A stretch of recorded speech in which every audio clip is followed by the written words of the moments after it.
Rather than Sesko is going to be out for 5 games. 5 games without Sesko. I've come up with 5 different solutions. Now, they might not necessarily work for the 5 different opponents that we've got, but there are options, and we do have options.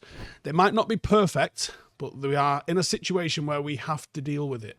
So the next 5 games that we've got Everton, Crystal Palace, West Ham, Wolves, and Bournemouth. They all pose a slightly different challenge. Each are going to require some sort of adaptability. One size definitely does not fit all. Here's what I think might do the job.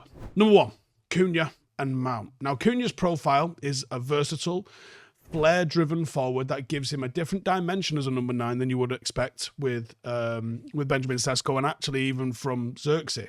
He has got a sort of profile that has seen him thrive as a lone striker previously when he was at Wolves. He offers dribbling, he does offer hold-up play, and he offers clinical finishing inside and outside the box.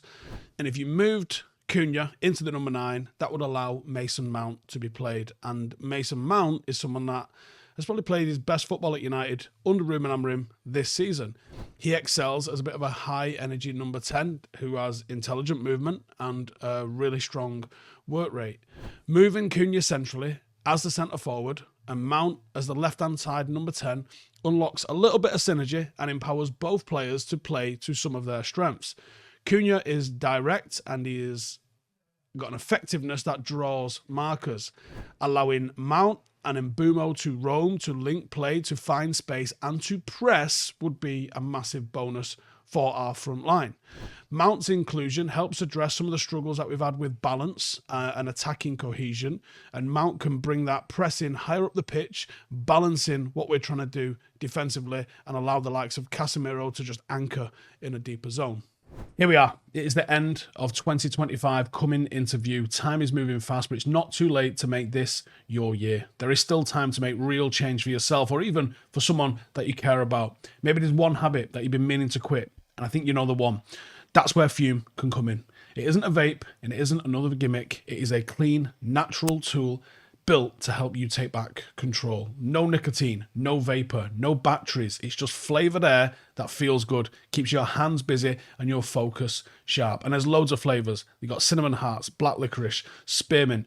Fume makes quitting feel rewarding. A small win every single time you reach for it. There's over 700,000 people that have already made the switch and started their journey towards real progress. So if you want to finish 2025 stronger than how you started it, or give someone else the gift of a fresh start, now is your moment.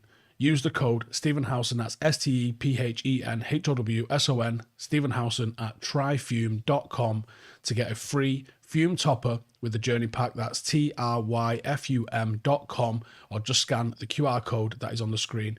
Big thanks again to Fume for sponsoring today's video and supporting real change, one healthy habit at a time. Don't wait for January. End the year on a win with Fume. Number 2, Xerxes. Joshua Xerxes has not seen anywhere nearly as many minutes as anyone, including himself, would have hoped for this season. The injury to Sesko has to be the opportunity where he can come in and play some consistent football for the first time this campaign.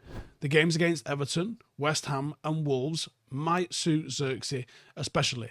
He's got a tendency to drop deep and to link play that could be a real catalyst for us breaking teams down. As he comes off the defender, the likes of Mbuemo overlap him or slingshot around him, the likes of Cunha doing the same, could bring a real difference to that front line. Against Palace and Bournemouth, which are probably going to require a bit more of a physical presence and a transitional threat, probably doesn't suit Xerxes, which is mad when you look at the size of him to say that sort of stuff. But he doesn't have a lot of pace. He doesn't have a lot of physicality. But I do think that there is an option in those first 3 games that really suit the sort of player that Joshua Xerxes is. And I would expect over these next 5 games, he has to feature. Otherwise, I think the writing is on the wall that Ruben Amorim, plain and simply, does not like him. Now, Chido Obi. This feels like the least likely option on the list, but Chido's recall to first team training has reportedly lit a fire under him, and that could translate into senior appearances. Now, I don't expect him to be starting, but his push into the first team seems to have vanished. But ask Marcus Rashford, an injury is all it takes. He does have physical qualities, and he has a playing style that are far more in line with Sesko than they are with Xerxes. He is tall, he is athletic, he is goal-orientated, whereas Xerxes is a bit more of a creative sort of facilitator. And Chido Obi might not be close to being the complete package just yet, but if you need a centre-forward to be the focal point of an attack, to pin a defence back and to make an impact with physicality and aerially, then it's way more likely to be Obi than it is to be Xerxes. Does that mean that he's a more complete player? No. It just means that he's a more suited tactical fit. In reality, Amorim has been extremely reluctant to use Obi, even though we saw him a little bit as a last resort late sub last season. With far more complete options around him, I just don't think it's likely that he's going to feature, but it's absolutely an option. Number 4. Now, I would be rattled if he started this. Harry Maguire.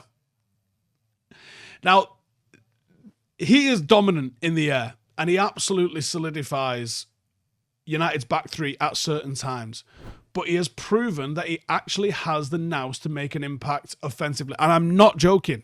Not properly joking, at least, anyway. I'm only half joking. He doesn't have the ability. He doesn't have the pace to lead a line for us for a whole game. But if you needed a spearhead late in a game, last 10 minutes, Cunha and Xerxes hasn't worked. Maguire definitely brings something different. Yes, I'm sort of joking, but he has made an impact before. And number 5, probably what we're going to see. I think that option 1, Cunha and Mount coming in is more than likely what we're going to see. But I actually think the 5th one is the second likeliest on the list. And that's Mbuemo. Mbuemo could provide a slightly different option in the 9. He is so effective in that sort of right half space that you probably should consider the other options first. But in transition, Mbuemo could absolutely embarrass an opponent if he was used down the middle.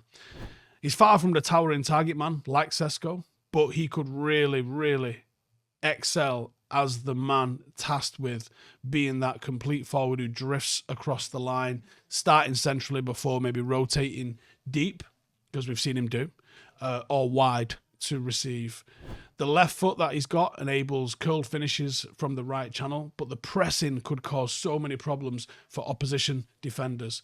He's got vision that gives us real good combinations over hold-up, but he also has remarkable strength and an awareness. Like, his constant scanning means that he doesn't really take the ball in weird areas, and when he does, he's got that one-touch playability, which means he gets out of trouble. He's shown with the headed goal against Tottenham that he is a threat in the box, centrally, no matter what the situation. And I think Amorim's shift to a bit more of a direct, pragmatic style of play could mean Mbuemo excels as a centre-forward, giving us the potential of him linking up with a Cunha, with a Bruno, or possibly Ahmad, just playing off him, opening up opportunities for their clinical finishing.